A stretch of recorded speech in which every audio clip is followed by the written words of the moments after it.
प्रिय मित्रों, नमो नमः। मैं हूं संजय मौर्य और इस YouTube चैनल संस्कृत कौमुदी में आप सभी लोगों का हार्दिक स्वागत करता हूं। मित्रों, हम लोग अध्ययन कर रहे हैं किरातार्जुनीयम ग्रंथ के प्रथम सर्ग का और कल की कक्षा तक हम लोग इसके क्रमशः 9 श्लोकों तक का अध्ययन कर चुके हैं और अब आज की कक्षा का इस 10वें श्लोक से अध्ययन प्रारंभ करना है। तो आप सभी लोग अपनी नोट्स और अपनी पुस्तक किरातार्जुनीयम के प्रथम सर्ग का श्लोक संख्या 10 खोल करके बैठ जाइए। चलिए हम लोग परीक्षा के दृष्टि से अध्ययन प्रारंभ करते हैं। तो थोड़ी सी चर्चा मित्रों हम लोग पिछले श्लोक पर कर लेते हैं, तब फिर इसका अध्ययन हम लोग प्रारंभ करते हैं। तो मित्रों देखिए, वनेचर आकर के महाराज युधिष्ठिर से कहते हैं कि महाराज, दुर्योधन जुए में छल के द्वारा जीती गई पृथ्वी को अब नीति से जीतना चाहता है। अब वह कौन सी नीति से जीतना चाहता है, कौन सी नीति को अपना रहा है, इसके लिए हम लोगों ने कल की कक्षा में श्लोक संख्या 9 में एक नीति का अध्ययन कर चुके हैं। लेकिन कल हम लोग बहुत ज़्यादा अध्ययन नहीं कर पाए क्योंकि कल जो है कुछ भीड़ भाड़ शोरगुल होने लगा, जिसके कारण कक्षा बाधित हो गई। कोई बात नहीं, अब हम लोग उससे आज आगे बढ़ते हैं। अब इस श्लोक संख्या 10 में भी वह वनेचर दुर्योधन के अगली नीतियों के बारे में बता रहा है। भाई एक ही नीति से नहीं ना जीत लेगा पृथ्वी को, है ना, और उसकी क्या क्या नीतियां हैं उन नीतियों के बारे में बता रहे हैं। तो अब इस 10वें श्लोक में उस दुर्योधन कौन सी नीति को अपना रहा है उस पृथ्वी को जीतने के लिए, आइए देखते हैं। तो एक बार पढ़ लेते हैं। सखी नीव प्रीति युजा अनुजीविनः समानमानान् सुहृदश्च बन्धुभिः स संततम दर्शयते गतिस्मयः कृताधिपत्यामिव साधु बंधुता। ठीक, तो देखिए कह रहे हैं वनेचर युधिष्ठिर से कि महाराज युधिष्ठिर, सखी निव प्रीति युजा अनुजीविनः।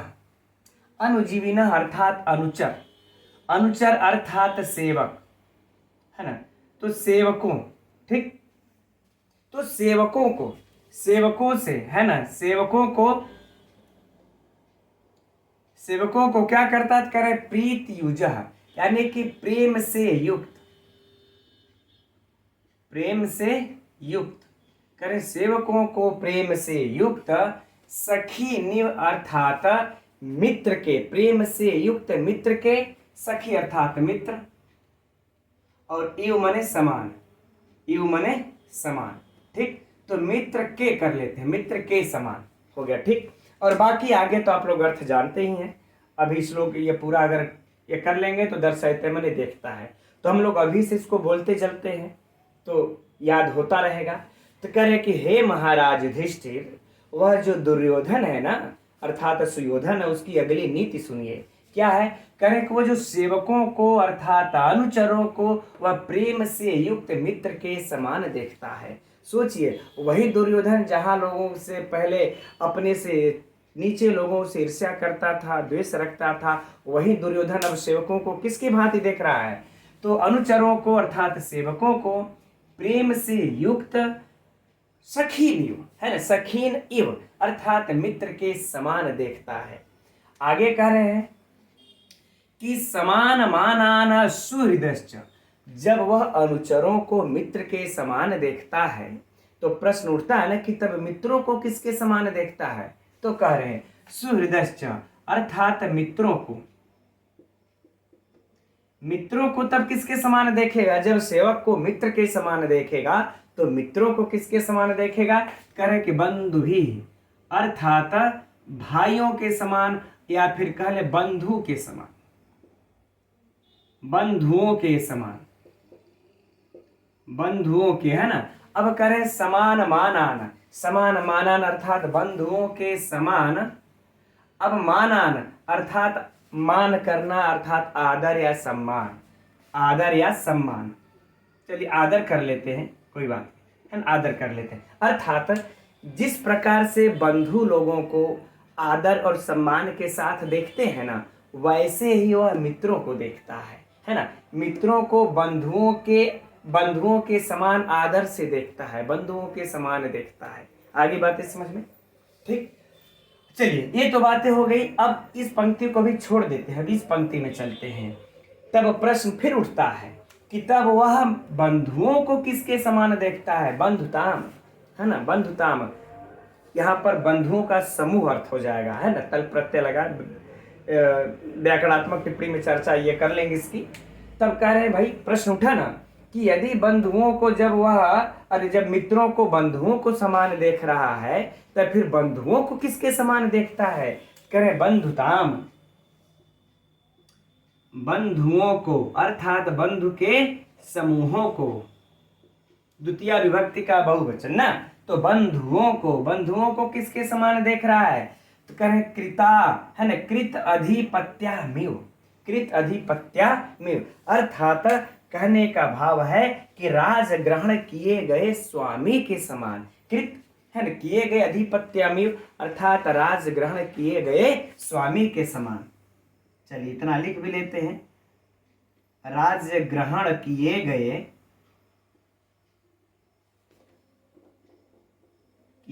स्वामी के समान। आगे बातें समझ में आ? ठीक, कि तब वह बंधुओं को किसके समान देखता है? तो कहे राज्य ग्रहण किए गए स्वामी के समान। साधु माने अच्छी प्रकार से, साधु अर्थात अच्छी प्रकार से, है ना। और संततम अर्थात निरंतर, संततम अर्थात निरंतर, दर्शयते माने देखता है, दर्शयते माने देखता है।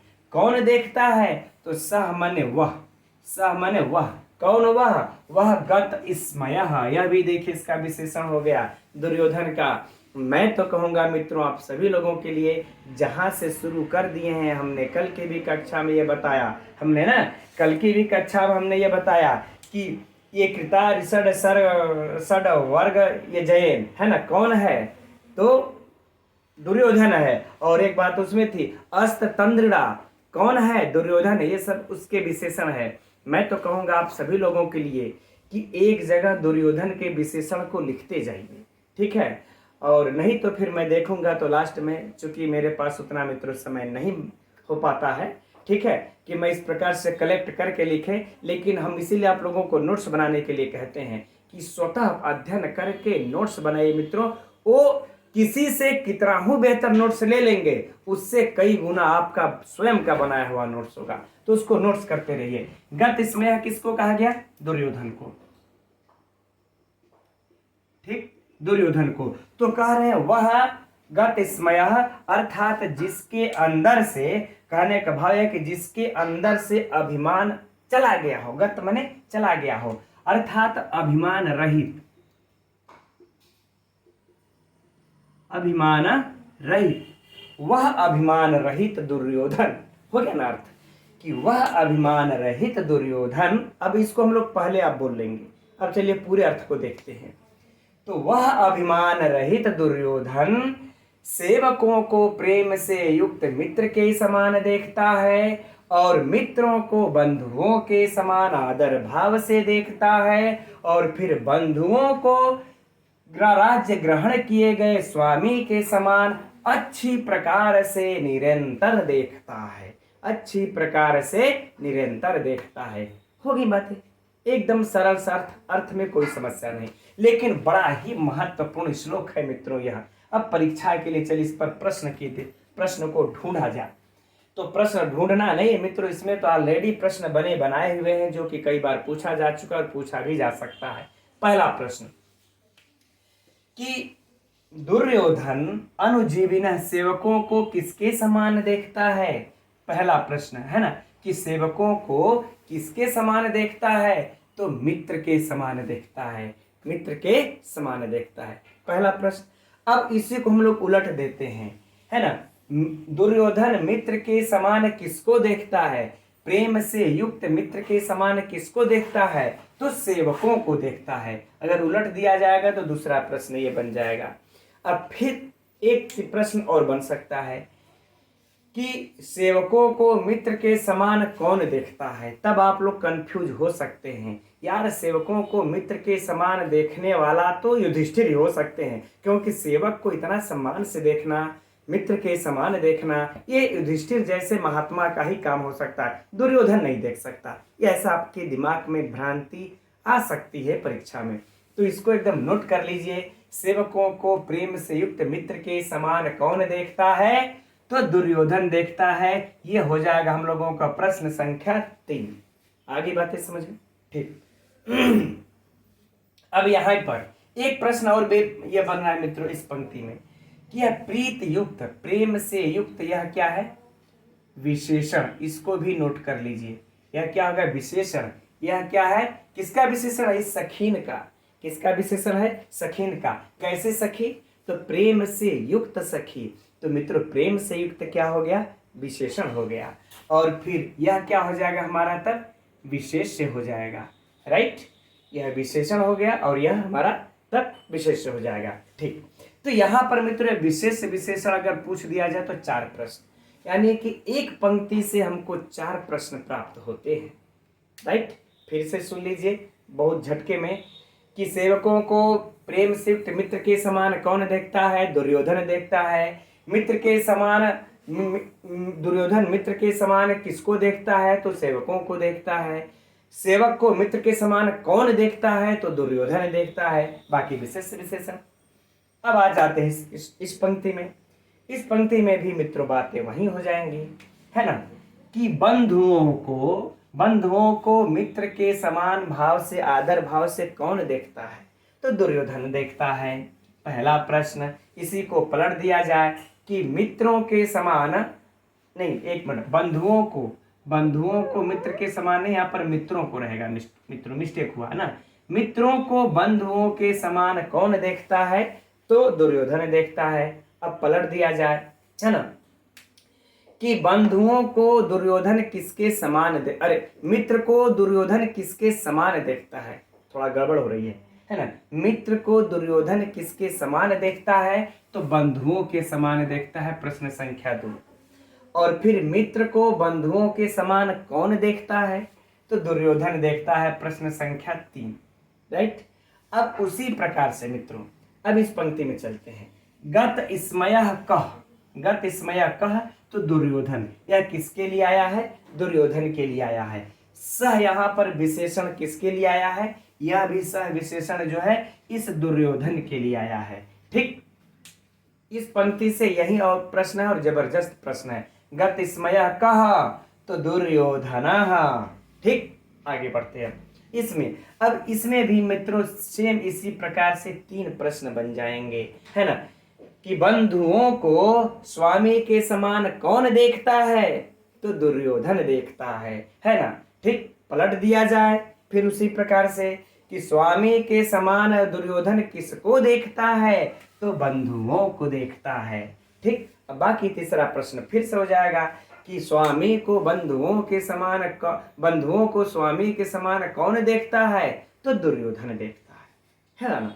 तो 3, 3, 6, 3, 9 और 1, 10, 1, 11, यहाँ पर देखिए 11, 12 प्रश्न बन जाते हैं मित्रों, ये साहित्य से सिर्फ। ठीक, अब हम लोग बढ़ते हैं इसके अब तो समझ रहे साहित्य आप लोगों का कंप्लीट, कहीं से भी पूछेगा कोई डाउट नहीं, सब क्लियर। अब बढ़ते हम लोग व्याकरणात्मक टिप्पणी के तरफ। तो यहाँ सखी नहीं, यहाँ तो कोई समस्या नहीं है, ऐसे हो जाएगा। अब आगे बढ़ते देखिए, प्रीति युज अनुजीविन, है ना। तो देखिए पहले हम लोग प्रीति का देख लेते हैं। तो प्रीधन कितिन प्रत्यय, प्रीधन कितिन प्रत्यय क्या बना लेंगे? प्रीति। ठीक, ये बन जाएगा प्रीति। प्रीति में कौन सा प्रत्यय? कितिन प्रत्यय। अब इस प्रीति के बाद हम लोग युज लगा लेते हैं। युज धन क्वीन, कौन सा प्रत्यय? क्वीन प्रत्यय। ठीक, प्रीति युज धन क्वीन, प्रीति युज बन जाएगा। अब उसके बाद क्या है? यह अनुजीविना। अनुजीविना में अनु उपसर्ग लगा लेते हैं, जीव लगा लेते हैं, इसके बाद ऋणी प्रत्यय लगा लेते हैं। कौन सा प्रत्यय? ऋणी प्रत्यय। ऋणी प्रत्यय लगा लेने के बाद सु आदि की उत्पत्ति कर लेंगे हम लोग द्वितीय विभक्ति के बहुवचन में, द्वितीय विभक्ति के बहुवचन में बना लेंगे अनुजीविना। ठीक, तो अनुजीविना हमें यदि प्रत्यय व्युत्पत्ति पूछ दिया जाए, अनुजीव धन ऋणी, विभक्ति वचन तो द्वितीय विभक्ति बहुवचन, कोई समस्या नहीं। और प्रीति युजय में प्री धन कितिन प्रीति, और प्रीति के बाद युज धन क्विन लगा लेंगे प्रीति युजय, कोई समस्या नहीं। आगे बढ़ते हैं। समान मानान, क्या है? समान मानान। तो समान मानान अर्थात मित्रों कह रहे हैं कि समान आदर, है ना, समान आदर वाले। ठीक, तो यहां पर कौन सा समास हो जाएगा हम लोगों का? बहुव्रीहि समास। कौन सा समास? बहुव्रीहि समास। अब सुहृदश्च, इसका भी आप लोग जानते हैं, शोभनम हृदय में शाम थे, इसमें भी कौन सा समास है? बहुव्रीहि समास। और यह परीक्षा में एक बार नहीं, पता नहीं कितनी बार और कितने परीक्षाओं में पूछा जा चुका है, इसका कोई गणना नहीं है ना। सभी लोग जानते हैं, हम समझते हैं ये वाला सुहृदय भी सबको याद होगा, इसमें कोई संशय नहीं है ना। बस ये आप लोगों को थोड़ा समझा सकता है, ठीक है। तो समान तुल्य आदर ऐसाम थे, है ना, बहुव्रीहि समास कर लेंगे। अब देखिए क्या है? बंधु भी, तो बंध धन उड़ प्रत्यय लगा लेंगे, इसके बाद सुआदि की उत्पत्ति कर लेंगे। सुआदि की उत्पत्ति कर करके तृतीया विभक्ति के बहुवचन में किसमें बन जाएगा? तृतीया का बहुवचन। तो तृतीया का बहुवचन अगर बंधुभी में अगर विभक्ति वचन पूछ दिया तो कोई डाउट नहीं, सारे लोग धड़ धड़ मार देंगे, तृतीया बहु, तृतीया बहु, तृतीया बहु। अब अगर प्रत्यय पूछ देगा तो कुछ गड़बड़ा सकते हैं, तो हम लोग बस प्रत्यय को याद रख लेना है, बंध धन उड़, यह याद रख लेना है ना, ये चीज।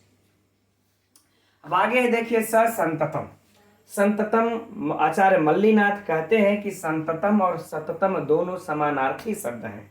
संततम और सततम दोनों समानार्थी शब्द हैं। तो संततम का हो जाएगा सम, उपसर्ग लगा लेते हैं और तन धातु लगा लेते हैं। तन धातु से कट प्रत्यय लगा करके बना लेंगे मित्रों क्या? संततम। कोई समस्या है? नहीं है। इसके व्याकरणात्मक टिप्पणी में कोई खास दम नहीं है जो आप लोगों को उलझाए परीक्षा में। हम समझ रहे थे, मैं नहीं बताऊंगा तो भी इसको हल कर लेंगे आप लोग। दर्शयते, अब हर कोई जानता है इसमें कौन सी धातु है? दृश्य धातु है। और ऋच, ये प्रणार्थक लगा देते हैं ऋच, इसके बाद लट लकार और प्रथम पुरुष एक वचन।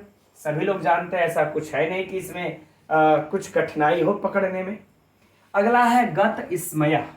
ऐसा अगर व्याकरणात्मक टिप्पणी रहे थोड़ा सा सरल सरल, तब तो कोई दिक्कत न हो हम लोगों को इसमें, अर्थात किरातार्जुनीय में। लेकिन जैसे हम लोगों ने 7वें 8वें श्लोक का देखा था ना, उसकी व्याकरणात्मक टिप्पणी में दम था, इसमें विशेष नहीं है। गत स्मय, गत स्मय कोई खास दम नहीं कर रहे। गता स्मय स्मात तक, है ना, जिसके अंदर से निकल गया हो यस्मय। ठीक, तो कौन सा हो जाएगा? बहुव्रीहि समास। कोई समस्या आ रही है क्या? नहीं आ रही है। अब कृताधिपत्यामेव, कृताधिपत्यामेव अधिपते भाव अधिपत्यम कृतम अधिपत्यम यस्यासाताम बहुव्रीहि समास। कोई समस्या नहीं है मित्रों, यहाँ पर भी कौन सा हो जाएगा? बहुव्रीहि समास। अब साधु का तो अच्छी कोई बात नहीं है, इसका अर्थ होगा अच्छा। अब बंधुताम, यहां पर देखिए मित्रों बंध। अब पहले तो बंध में उड़ प्रत्यय लगा करके क्या ये बना लेंगे बंधु। ये तो बन ही चुका है, क्या बन जाएगा? बंधु ना। इसका क्या हम लोग ये कर लेंगे? बंधु। बंधु का रूप चलाते तब न तृतीया विभक्ति के बहुवचन में बनता है। ठीक, अब इस बंधु से क्या करेंगे हम लोग? तल प्रत्यय लगा लेंगे। कौन सा प्रत्यय? तल प्रत्यय। इसके बाद लगा लेंगे हम लोग टा, बन जाएगा मित्रों बंधुता। उसके बाद द्वितीय विभक्ति के, ये द्वितीय विभक्ति में बन जाएगा बंधुताम, है ना, अर्थात बंधुओं का समूह द्वितीय विभक्ति का बहुवचन। कोई समस्या नहीं, है ना। विभक्ति पूछेगा तो भी द्वितीय बहुवचन, बाकी ये पूछ दे तल घंटा, चूंकि जैसे ग्रामता बनता है ना समूह के अर्थ में, तो यहाँ पर भी समूह के अर्थ में तल प्रत्यय लगा हुआ है, ये चीज नोट कर लेंगे। तो इसमें अगर देखा जाए मित्रों तो परीक्षा की दृष्टि से हम समझते हैं कि यह जान लेना आवश्यक है, लेकिन पूछा जाना कोई ऐसा नहीं है कि पूछेगा, क्योंकि इसमें से साहित्य से जबरदस्त जो प्रश्न है उसको पूछा जाना तय है। व्याकरण में एक तो यह जो है कि महत्वपूर्ण है, कई बार पूछा गया है, और एक यह पूछा जा चुका है, यह भी और पूछा जा सकता है। लेकिन इस बार हम लोग इसके लिए तैयार रहें, समान मानान, हो सकता है यही पूछ दे इस बार, ठीक, क्योंकि सूर्योदय से पूछते पूछते थक गया है ना। तो हो सकता है समान मानान बहुव्रीहि समास याद कर लेना है। और गतिस्मयः, यह भी मित्रों महत्वपूर्ण है, यह वाला भी, ठीक है, बहुव्रीहि समास। अब आगे बढ़ते हम लोग अगले श्लोक के तरफ। तो यह रहा 11वां श्लोक, देखते हैं इसको, पहले पढ़ लिया जाए। असक्तम आराधयतो यथा यथम विभज्य भक्त्या समपक्षपातया गुणानुरागादिव सख्यम ईवान न बाध्यते अस्य त्रिगणः परस्परम। अब इसमें देखिए वनेचर जो है महाराज युधिष्ठिर से और दुर्योधन के समन्वयवादी नीति का वर्णन कर रहा है, कैसे उसकी समन्वयवादी नीति है। तो इसमें भी उसके नीतियों को ही बता रहे हैं वनेचर दुर्योधन युधिष्ठिर से। क्या देखते हैं अब इस अर्थ को, क्या समन्वयवादी उसकी नीति है। कह रहे हैं कि यशक्तम आराधयतो यथायथम, यथायथम अर्थात उचित प्रकार से, है ना, उचित प्रकार से, उचित प्रकार से, क्या करके उचित प्रकार से, विभज्य माने बांट कर, ठीक। तो कह रहे उचित प्रकार से बांट करके, ठीक। अब आगे है देखिए भक्तया, भक्तया अर्थात अनुराग से, प्रेम से, है ना, अनुराग से, अनुराग से समपक्षपातया, यानी कि समपक्षपातया अर्थात करें कि समान पक्षपात वाले, समान पक्षपात वाले, ठीक। तो कह रहे अनुराग से समान पक्षपात वाले। अब यहां चले आते हैं मित्रों, असक्तम, न सक्तम, असक्तम अर्थात आसक्त न होकर के, तो अर्थ क्या हो जाएगा, रहित, अर्थ क्या हो जाएगा, रहित, यानी अनुराग से समान पक्षपात वाले भाव से रहित हो, है ना, रहित। आराधय तो मने सेवन करते हुए, आराधय तो मने सेवन करते हुए। इस श्लोक के अर्थ को मित्रों समझने के लिए पिछले श्लोक की अपेक्षा हो सकता है कि थोड़ा सा दिमाग लगाना पड़े, है ना। तो अनुराग से समान पक्षपात वाले रहित भाव से सेवन करते हुए, रहित भाव कर लेते हैं, रहित भाव से सेवन करते हुए, हो गया।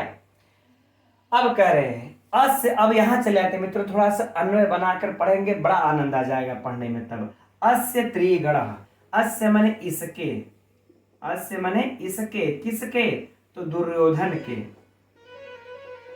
ठीक, दुर्योधन के। त्रिगणः मतलब तीनों गण, यानी कि त्रिवर्ग, त्रिवर्ग कौन है इसके,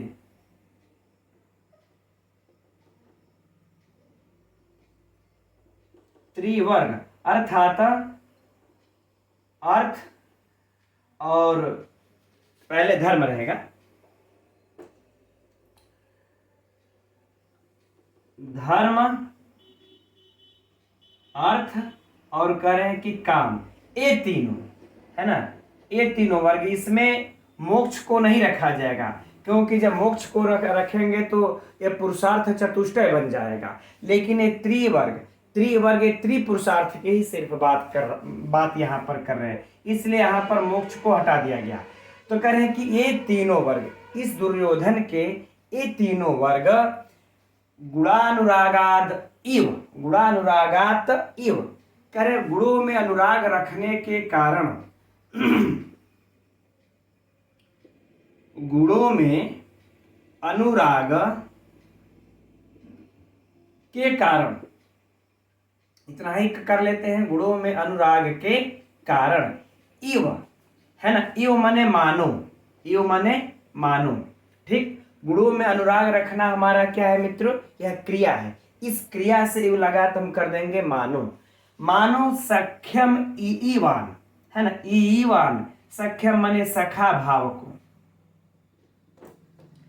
सख्यम अर्थात सखा भाव को,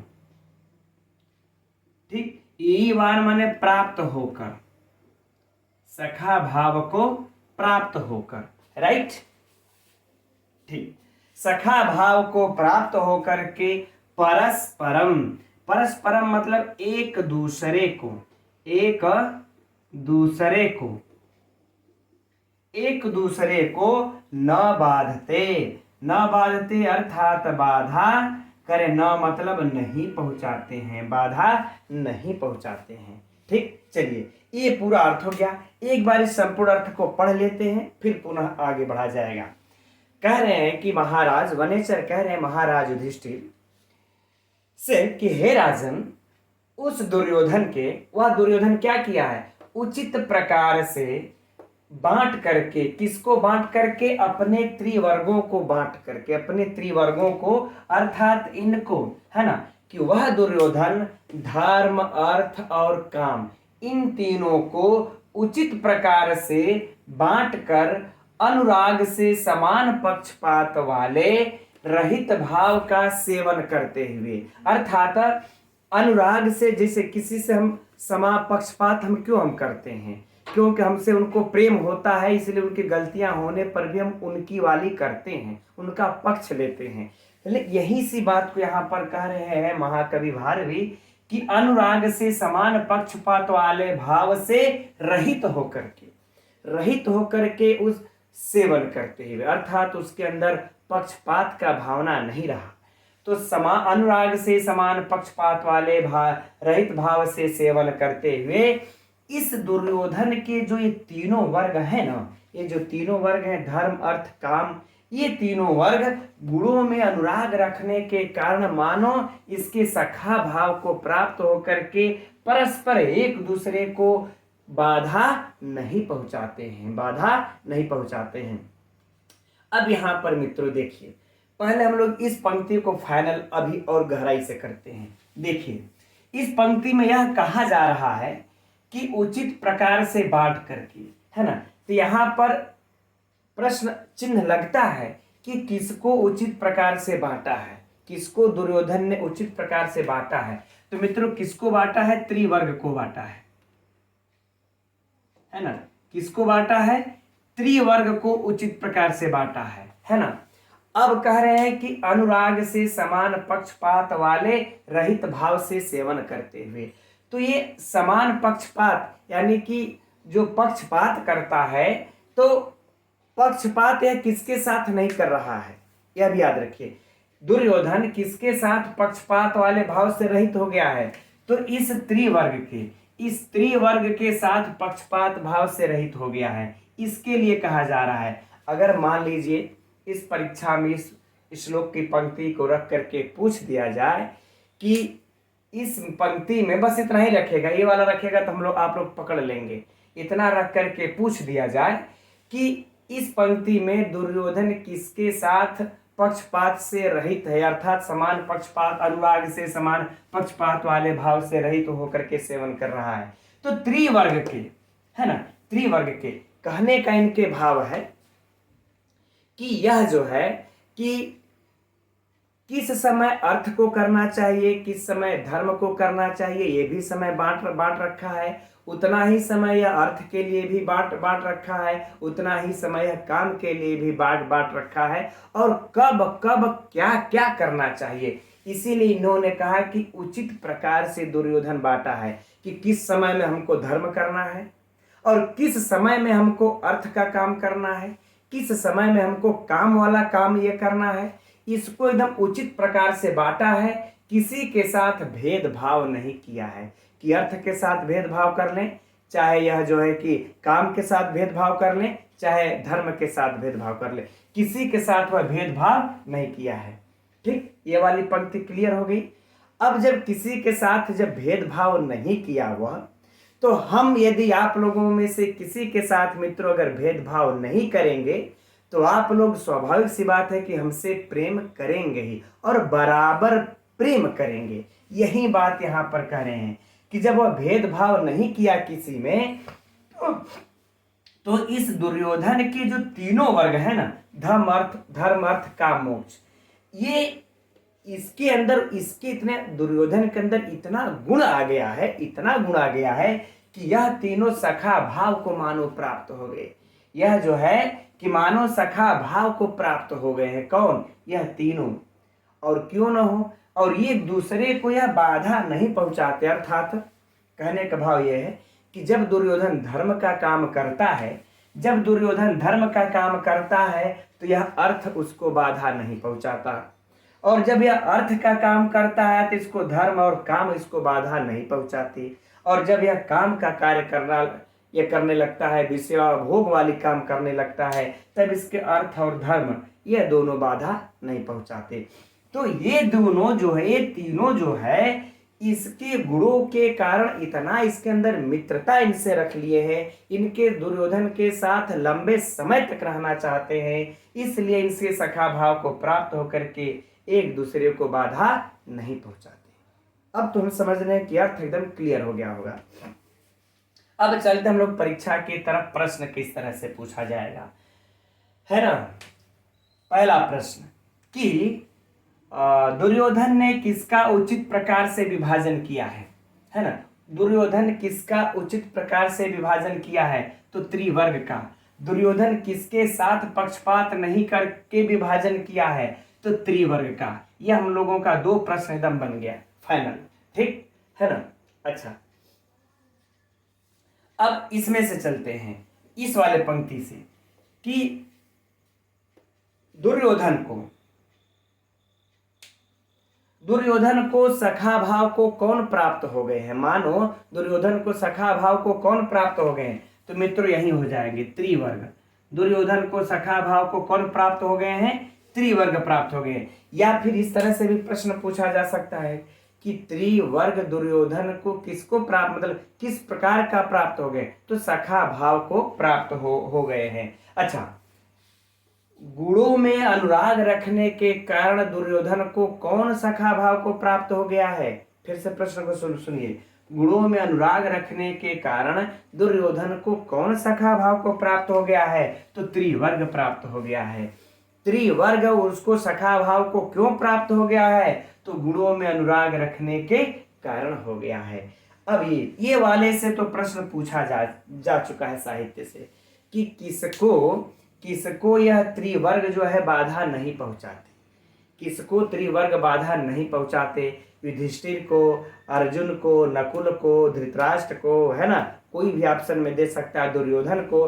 तो मित्रों हम लोगों का ध्यान किस पर जाएगा, युधिष्ठिर पर जाएगा कि युधिष्ठिर को ही ये त्रिगण बाधा नहीं पहुंचाएंगे, बड़ा संत आदमी है। लेकिन ऐसी बातें नहीं है, ये इतना याद रखिए कि जितनी भी वनेचर बातें युधिष्ठिर से बता रहा है उसमें दुर्योधन के ही गुणगान कर रहा है। तो ये सारे गुण दुर्योधन के लिए ही आए हैं, है ना। तो ये तीनों जो है गुण परस्पर बाधा किसको नहीं पहुंचाते, दुर्योधन को नहीं पहुंचाते। एकदम महत्वपूर्ण है मित्रों, यह हम लोगों को एकदम नोट कर लेना है, ठीक। और ये वाली पंक्ति भी हम लोगों को याद कर लेनी है, क्योंकि न बाधते से त्रिगणः परस्परम, है ना।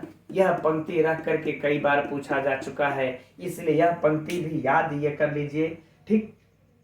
किस ग्रंथ का है, संभवतः आप लोगों को याद होगा, ठीक। अब इसमें इसी जगह मित्रों हम समझते हैं साहित्य से प्रश्न हो गया, अब आएगा तो नहीं बचेगा। अब हम लोग इसमें चलते हैं अलंकार की तरफ, क्योंकि इसमें बड़ा ही महत्वपूर्ण अलंकार है। जैसा कि हमने कहा कि इव यहाँ पर हम लोगों को क्रिया के साथ सखा भाव को प्राप्त होकर के, है ना, क्रिया के साथ हम लोगों को दृष्टिगत हो रहा है। अतएव यह पंक्ति जब उठा करके रख दे, कौन सा अलंकार है, तो उत्प्रेक्षा अलंकार, ठीक। कई बार हमारे भाई बहन ये पूछे हैं कि सर हम इसमें उपमा और उत्प्रेक्षा पहचानेंगे कैसे। तो सुनिए, उपमा यद्यपि हम पहले भी चर्चा कर चुके हैं, लेकिन चलिए इसमें फिर से कर लेते हैं कि जब इव संज्ञा के साथ लगा हो, किसके साथ, संज्ञा के साथ, तब उपमा होता है। क्या होता है, उपमा। और जब यह इव यदि क्रिया के साथ लगा हो तब क्या होता है, उत्प्रेक्षा हो जाता है। जैसे अब यहाँ पर हम लोग उत्प्रेक्षा का एकदम देख सकते हैं ना कि मानो सखा भाव को प्राप्त होना, तो बताइए सखा भाव को प्राप्त होना क्या है, क्रिया है ना, तो क्रिया के साथ लग गया तो उत्प्रेक्षा हो गया। और यदि यही अगर इव संज्ञा के साथ लग जाए, जैसे कि दुर्योधन के समान बलशाली, है ना, दुर्योधन के समान गुणवान, तो दुर्योधन के साथ दुर्योधन क्या है, संज्ञा, और जब संज्ञा के साथ इव लग जाएगा तो क्या हो जाएगा, उपमा। इस प्रकार से हम लोग इसको भेद करके पहचान सकते हैं। अब आप लोग ये कहेंगे कि अच्छा क्या, छोड़ देते हैं इसको। चलिए अब हम लोग इसके व्याकरणात्मक टिप्पणी की तरफ चलते हैं। तो असक्तम, तो पहले हम लोग इसका संज का निकाल लेते हैं, इसका धातु का।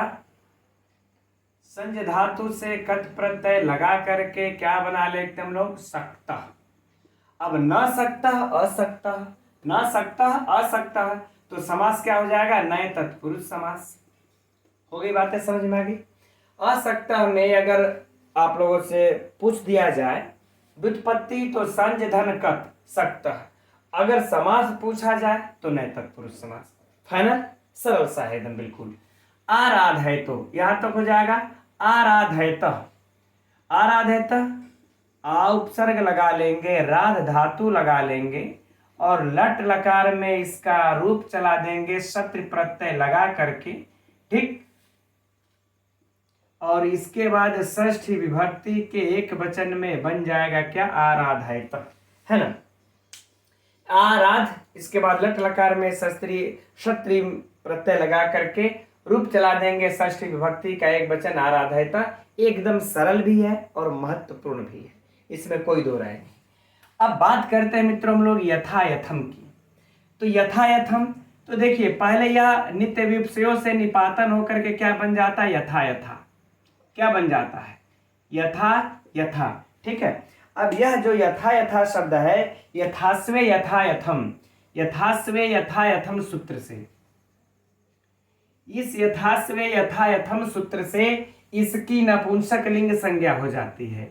कौन सी संज्ञा, नपुंसक लिंग संज्ञा इसकी हो जाती है ना। अब नपुंसक लिंग इसकी संज्ञा जब हो जाती है तो इसके बाद नपुंसक के हर्स्व से प्रातिपदिक सूत्र आ करके क्या करता है, इसको, इसके आ को ह्रस्व कर देता है। क्या करता है, इसके आ को ह्रस्व, है ना। ह्रस्व नपुंसके प्रातिपदिक से सूत्र के द्वारा इसको आकर के क्या कर देता है, ह्रस्व, और बन जाता है मित्रों फिर यथायथम। तो यथायथम यत्य भी वैसे पूछेगा नहीं, लेकिन फिर भी एक बार पढ़ लिया जाए, दृष्टि पड़ी रहे, हो सकता है पूछ ही बैठा, ठीक है। तो किस सूत्र से इसको, इसकी नपुंसक लिंग संज्ञा हुई है, तो यथास्वे यथाथम, यथास्वे यथायथम सूत्र से। अब किस सूत्र से इसके आ को ह्रस्व हुआ, तो ऐसे याद है सबको, ह्रस्व नपुंसके प्रातिपदिक सूत्र से, राइट। अब आगे बढ़ते हैं, विभज्य। अब इसको तो सभी लोग जानते हैं, अभी आया था विभज्य कत्वा लेप, कत्वा फिर लेप, कोई समस्या नहीं है यहाँ पर। भक्तया, तृतीया विभक्ति आप लोगों को स्पष्ट यहाँ पर दिख रही होगी। अब आते हैं यहाँ समपक्षपातया। तो पहले हम लोग पक्षपात का देख लेते हैं। पक्षेपात इति पक्षपात, पक्षेपात इति पक्षपात मित्रों शुभ सुपा समास, यह नोट कर लीजिएगा। अगर पक्षपात में जब पूछा जाए कि कौन सा समास है, तो शुभ सुपा समास। अब इसमें सम लगा करके जब ये इसका अब पूछ दिया जाए तो क्या हो जाएगा, समः पक्षपात यस्याम सा सम पक्षपात, ठीक। तो जब पूरे में पूछ दिया जाएगा मित्रों यहां तक में तो बहुव्रीहि समास, ठीक। अब इसके बाद बहुव्रीहि समास को कर लेने के बाद सुवादिक उत्पत्ति कर लेते हैं। सुवादिक उत्पत्ति करके तृतीया विभक्ति के एक वचन में बना लेते हैं समपक्षपातया। तो इसमें तीन प्रश्न इससे बन सकते हैं। पहला पक्षपातः में समास शुभ, दूसरा समपक्षपातया में समास बहुव्रीहि, तीसरा समपक्षपातया में विभक्ति तृतीया विभक्ति एक वचन। कुछ बाहर गया नहीं, एकदम। अब देखिए आगे बढ़ते हैं, गुणानुरागात दिव, गुणानुरागात इव। इसमें देखिए मित्रों दो समास अलग अलग पुस्तकों में प्राप्त होते हैं। एक तो कहते हैं गुणे अनुराग इति गुणानुराग शुभ सुपा समास। दोनों समास की चर्चा हम लोग यहाँ पर कर लेते हैं। गुणे अनुराग इति गुणानुराग शुभ सुपा समास, इसके बाद सुवादि की उत्पत्ति करके सप्तमी पंचमी विभक्ति लगा लेते हैं। कौन सी विभक्ति लगा लेते हैं, गुणानुरागात त, यहाँ पर त हो जाएगा, इसके बाद इव होता है, तकार को दकार होकर के दिव हो गया, राइट। तो पंचमी विभक्ति एक वचन हो जाएगा। पंचमी विभक्ति एक वचन, ये ऐसा बात है, एक जगह मिलता है। और अलग पुस्तक में देखेंगे, हो सकता है हमारे कुछ भाई बहन के पुस्तक में दिया हो कि गुणेषु अनुराग, गुणों में अनुराग। तो ऐसा जब अगर व्युत्पत्ति करेंगे मित्रों तो इसका सप्तमी तत्पुरुष हो जाएगा। तब क्या हो जाएगा? सप्तमी तत्पुरुष। ऐसा भी कहीं कहीं हो सकता है आप लोगों को प्राप्त हो जाए।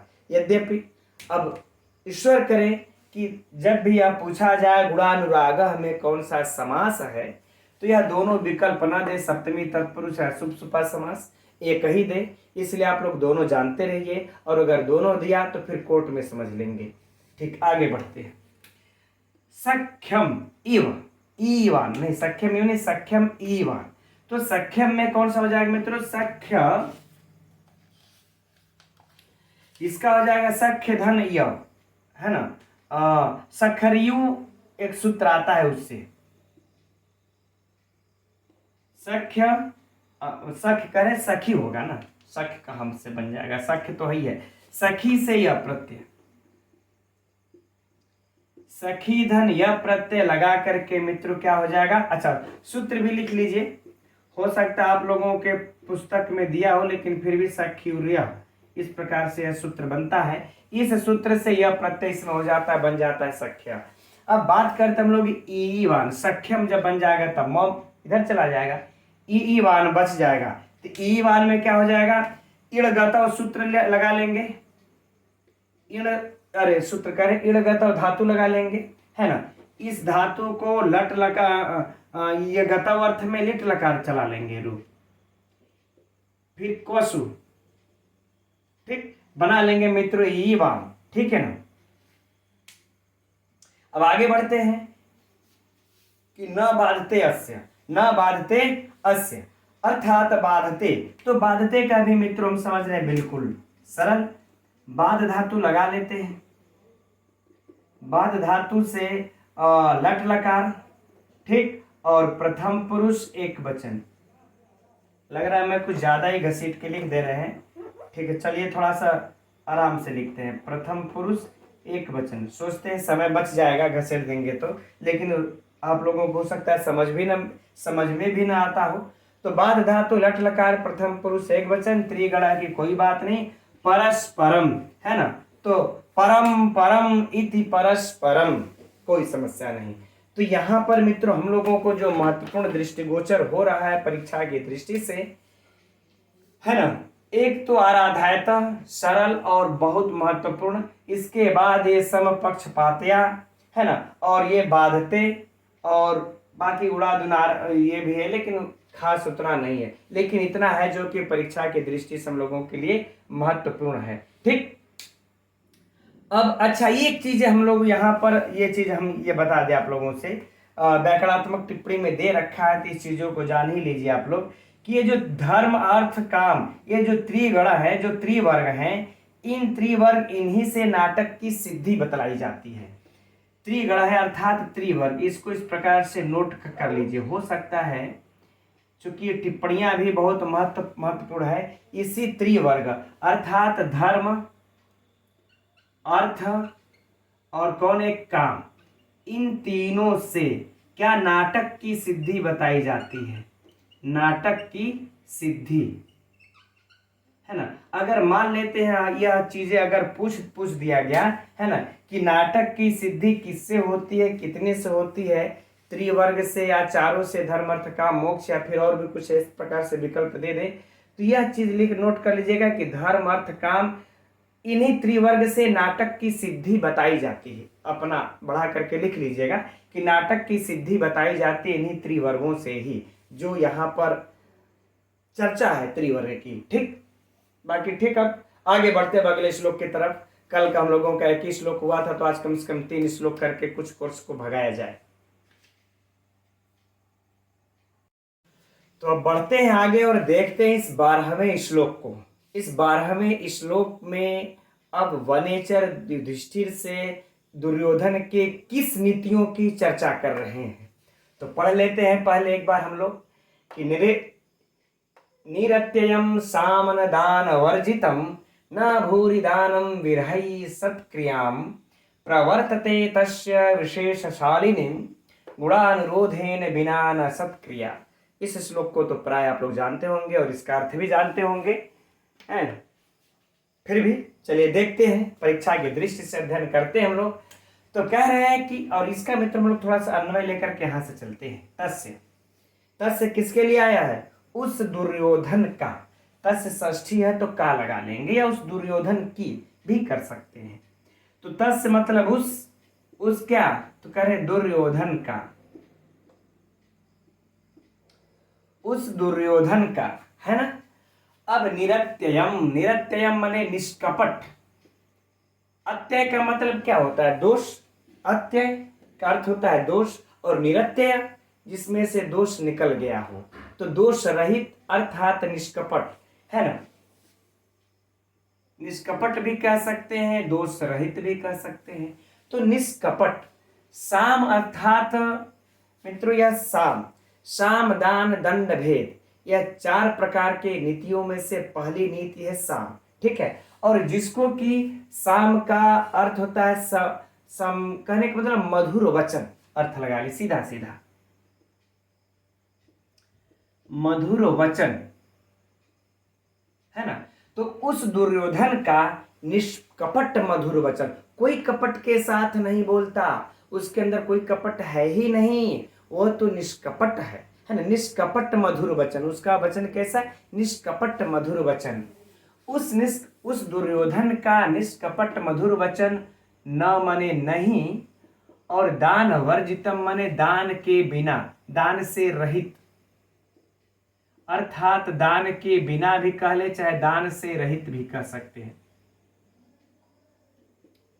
दान के बिना नहीं प्रवर्तते मतलब प्रवृत्त होता है, इसके साथ जोड़ देंगे तो पूरा अर्थ क्या हो जाएगा कि उस दुर्योधन का निष्कपट मधुर वचन दान के बिना प्रवृत्त नहीं होता है। अर्थात देखिए, वह दान तो देता, मतलब वह कहने का मतलब लोगों से मधुर वचन तो बोलता है। यहाँ पर मल्लीनाथ की टीका में बड़ा सटीक लिखा हुआ है मित्रों, है ना, घंटा पथ में, कि जब लोगों को अपने तरफ मोड़ना है कि हमारे जो है कि प्रेमी बन जाए, हमारे पक्षपाती हो जाए, तो सिर्फ और सिर्फ जो है कि मधुर वचनों से ही काम नहीं चलेगा, है ना।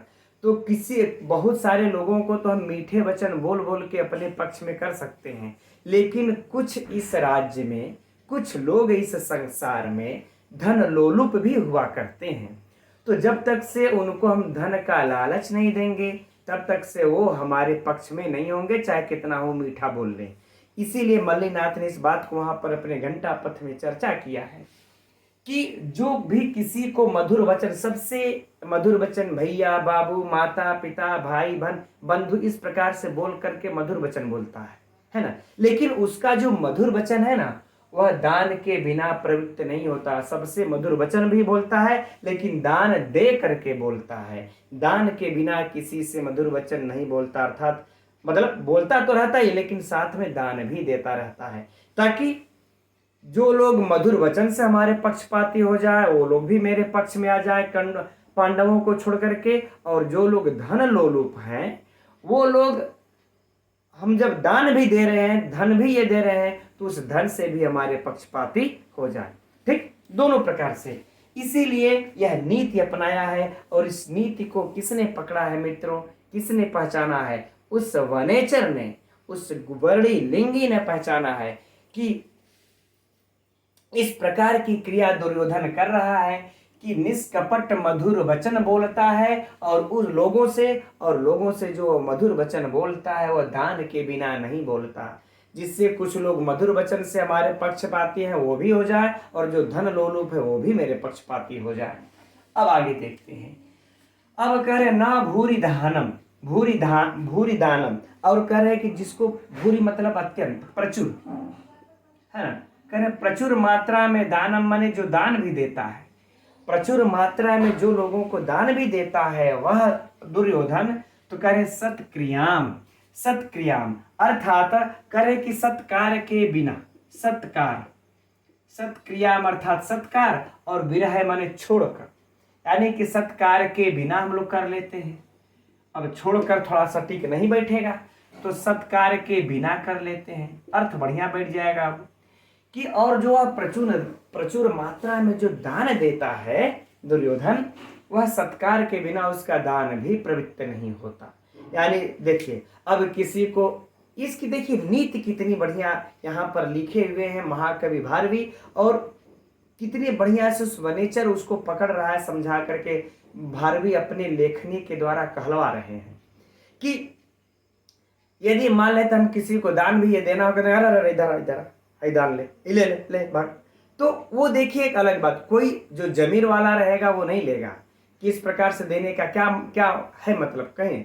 तो कहने का मतलब अगर किसी को दान भी दे रहा है तो इस प्रकार के वचनों से नहीं दे रहा है, वह सत्कार के बिना, सत्कार करता है फिर दान देता है, सत्कार भी कर रहा है, सेवा भी कर रहा है, तब जा करके उसको दान दे रहा है। तो वो जो प्रचुर मात्रा में दान दे रहा है वो सत्कार के बिना उसका यह भी क्रिया प्रवृत्त नहीं हो रही है। देखिए कितना बड़ा चाल चल रहा है वह दुर्योधन, और उस चाल को अच्छी प्रकार से समझ गया है युधिष्ठिर का गुप्तचर वनेचर। आगे बढ़ते हैं, अब कह रहे हैं कि अब अच्छा सत्कार भी कर रहा है, तो किस प्रकार से कर रहा है, कह रहा है विशेष शालिनीम, है ना, विशेष शालिनीम अर्थात विशेष रूप से सुशोभित होने वाला, विशेष रूप से सुशोभित होने वाला, सुशोभित होने वाला, विशेष रूप से सुशोभित होने वाला सत्क्रिया, है ना, करें जो विशेष रूप से सुशोभित होने वाला उसका सत्क्रिया है, अर्थात जो लोगों का सत्कार करता है वह कह रहे हैं कि गुणानुरोधेन बिना, गुण के अनुरोध के बिना, गुण के अनुरोध के बिना, अनुरोध के बिना, गुण के अनुरोध के बिना न मने नहीं और प्रवर्तते मने प्रवृत्त होता है, या फिर व्यवहार में लाता है, कुछ भी कह सकते हैं ना, प्रवृत्त नहीं होता या फिर व्यवहार में नहीं लाता। आगे बातें समझे मित्रों, एक बार पुनः बोल लेते हैं, इसके संपूर्ण अर्थ को देख लिया जाए।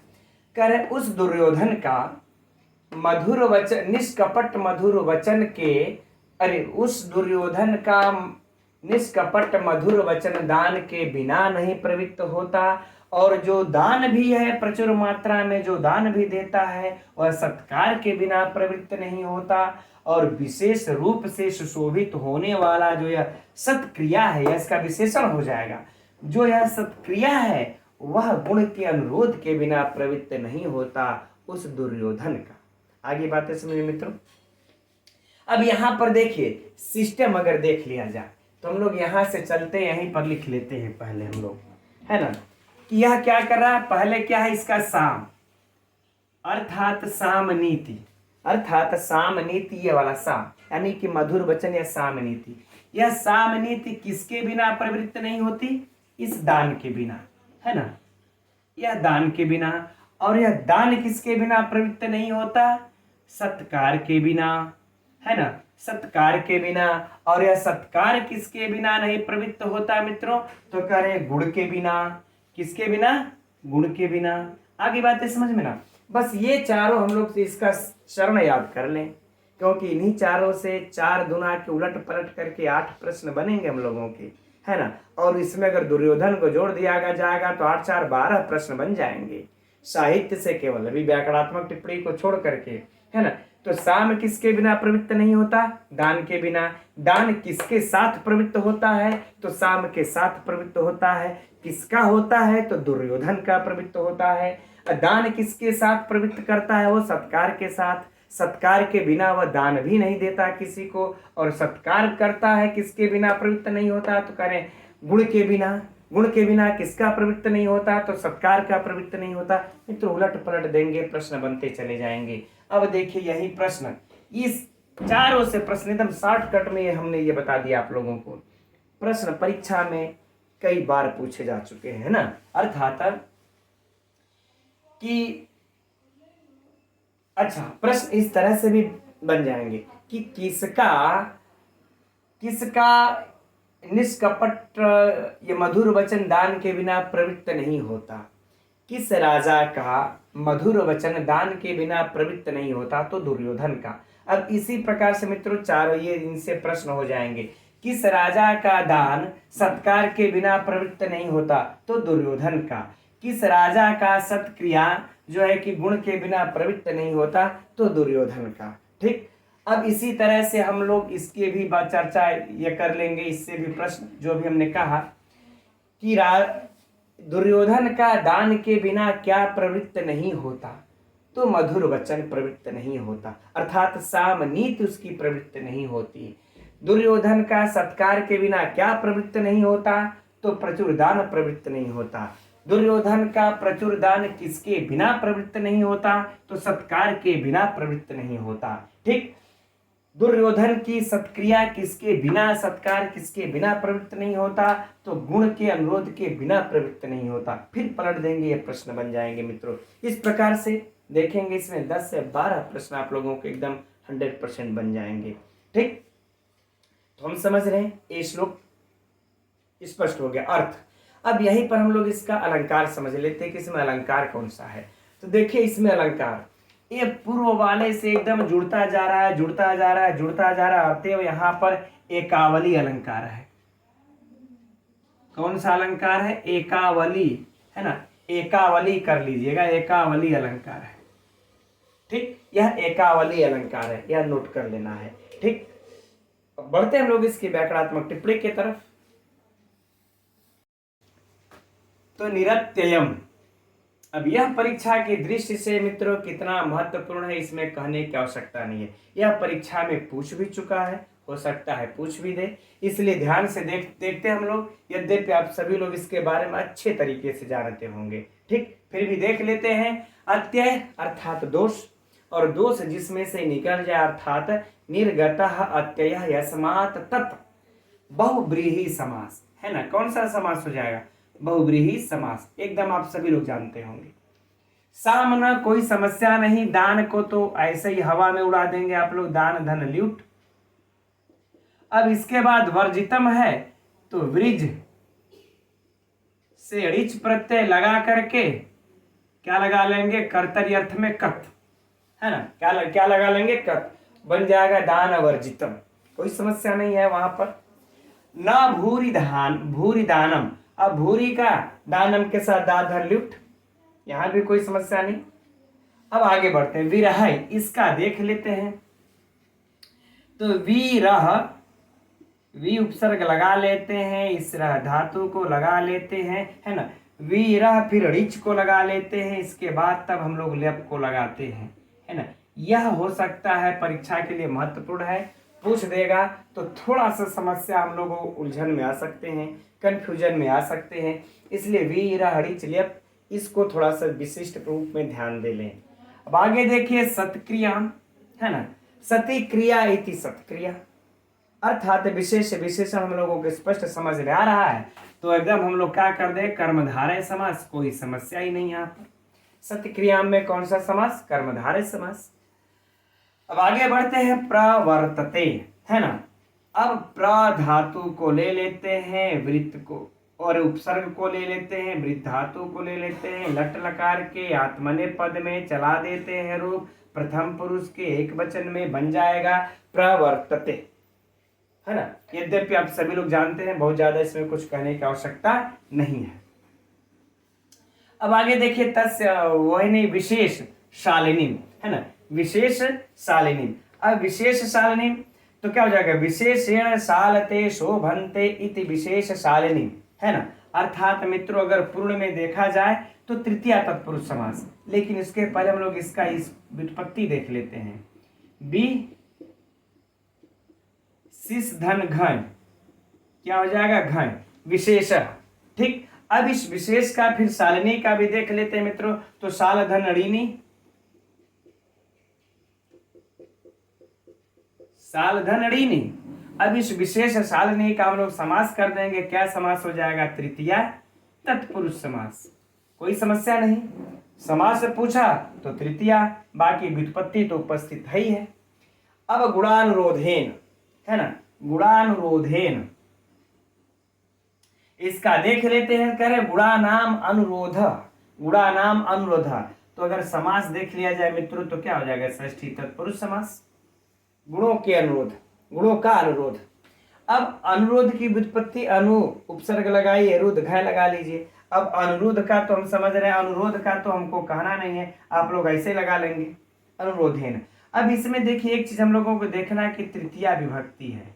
अब तृतीया विभक्ति किसके योग में आई है, बिना के योग में।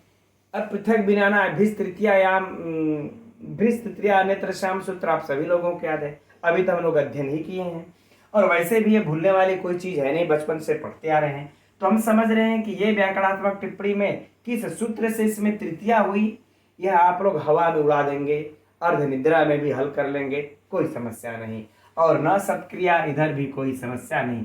अर्थात व्याकरणात्मक टिप्पणी इस श्लोक की बहुत ज्यादा कठिन नहीं है, बहुत आसान ही है। परीक्षा की दृष्टि से हम लोगों का ऐसा कोई नहीं है जो हम लोगों को उलझन में डाल सके, चाहे वह विशेष सालनी हो, चाहे गुणानुरोधेन हो, विरह, बस इसको एक बार थोड़ा सा ध्यान ये दे लेंगे। बाकी ये तो ऐसे ही याद है, इतना फेमस हो चुका है, महत्वपूर्ण है, पूछा जा चुका है, बाकी हम समझते हैं इधर कोई समस्या नहीं है। अब आज की कक्षा मित्रों 3 हो गया और समय भी काफी हो गया, इतना ही तक रहने देते हैं। कल रक्षाबंधन है, ठीक, तो कल हम समझते हैं कि प्रायः मेरी बहनें जाएंगी राखी बंधन का, रक्षाबंधन का त्यौहार, उसको हर्षोल्लास के साथ उसको ये मनाएंगी। तो कल के दिन अवकाश कर लेते हैं, ठीक, क्योंकि अगर कक्षा चलेगी भी तो हम भी व्यस्त, आप लोग भी व्यस्त। अगर मैं समय निकाल के चला भी दूं तो उसका विशिष्ट आप लोगों के कक्षा पर ध्यान नहीं होगा, बाद में ही देखेंगे। तो क्यों न हम लोग बाद में ही ये पढ़ लेंगे। तो अब मिलेंगे हम लोग परसों, ठीक, ठीक इसी समय 8 बजे। तब तक के लिए मित्रों नमो नमः।